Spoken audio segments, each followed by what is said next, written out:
Après 2 ans d'absence en raison de la pandémie de Covid-19, le Forum des Meddays fait son grand retour. Le coup d'envoi de cet événement a été donné aujourd'hui à Tanger. Il se poursuit jusqu'au 5 novembre dans la ville du Détroit sous le haut patronage du roi Mohamed VI. Le forum organisé par l'Institut Amadeus promeut la coopération sud-sud de crise en crise vers un nouvel ordre international. C'est le thème qui a été retenu cette année. Les nombreuses crises qui secouent notre planète seront au cœur des discussions.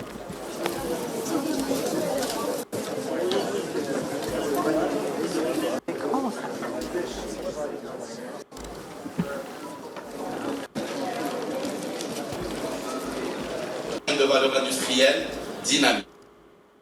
Et en direct du centre des conférences du Meddays, nous sommes en direct avec un des invités de marque de ces Meddays 2022. Il s'agit de Fahmi Saïd Ibrahim, ex-chef de la diplomatie comorienne. Bonjour et merci d'avoir accepté notre invitation.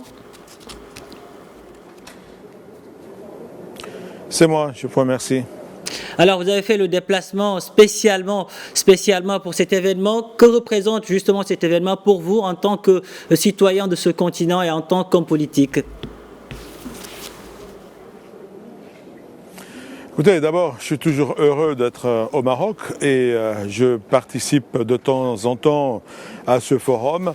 Je voudrais saluer l'Institut Amadeus et Brahim Fassi Fihri qui donnent l'opportunité à l'Afrique de se rencontrer, discuter sur des questions majeures, intéressantes à l'Afrique. Plus particulièrement aujourd'hui, pourquoi cette rencontre est fondamentale? Parce que le monde est en recomposition, un monde multilatéral très probablement est en train de naître et on doit s'interroger sur la place qu'est la nôtre, l'Afrique.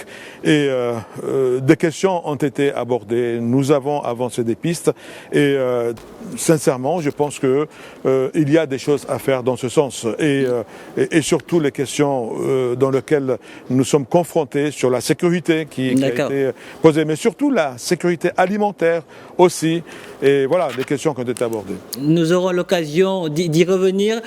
Les travaux ont démarré avec une table ronde sur les défis justement de l'Union africaine, table ronde à laquelle vous avez participé. L'un d'eux concerne l'implémentation de la zone de libre-échange africaine, un outil puisque déterminant en termes d'intégration économique. Pouvez-vous nous en dire plus? En fait, je ne vous entends pas très bien. J'ai retenu quelques mots. Je suis vraiment désolé, hein, il y a un écho, hein, je suis désolé.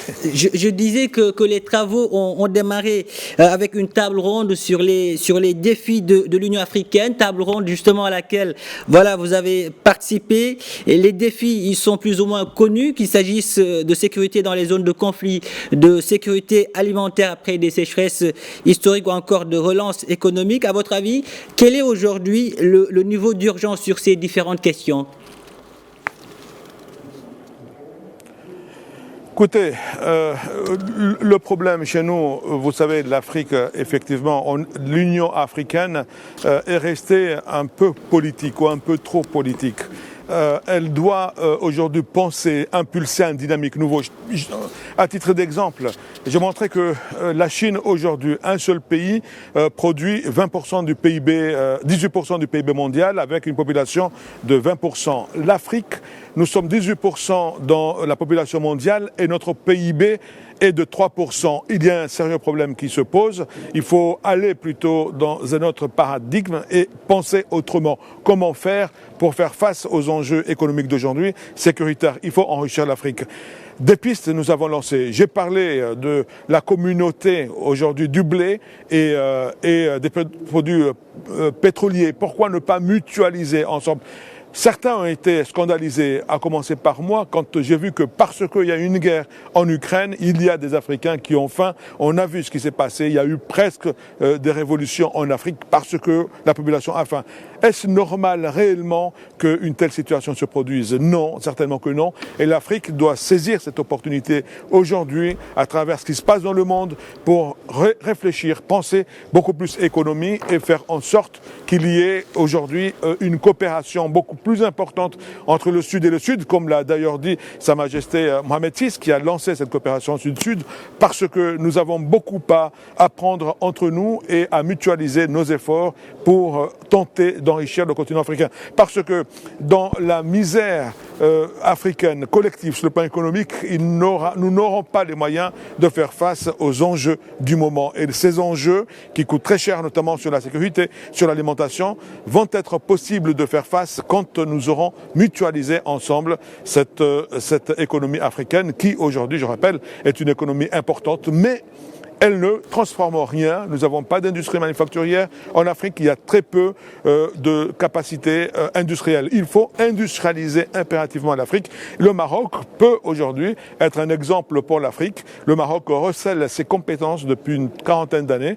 L'économie marocaine a muté jusqu'à aujourd'hui, produire des éléments composants, des technologies de haute valeur ajoutée. L'Afrique doit imiter l'expertise, enfin imiter le Maroc et s'appuyer sur l'expertise marocaine et d'autres pays de l'Afrique. C'est comme ça que nous pourrons redéfinir l'intérêt de notre pays, de notre continent pour les enjeux à venir. Je rappelle que le monde est en chamboulement complètement et il faut que l'Afrique retrouve la place qui est la sienne.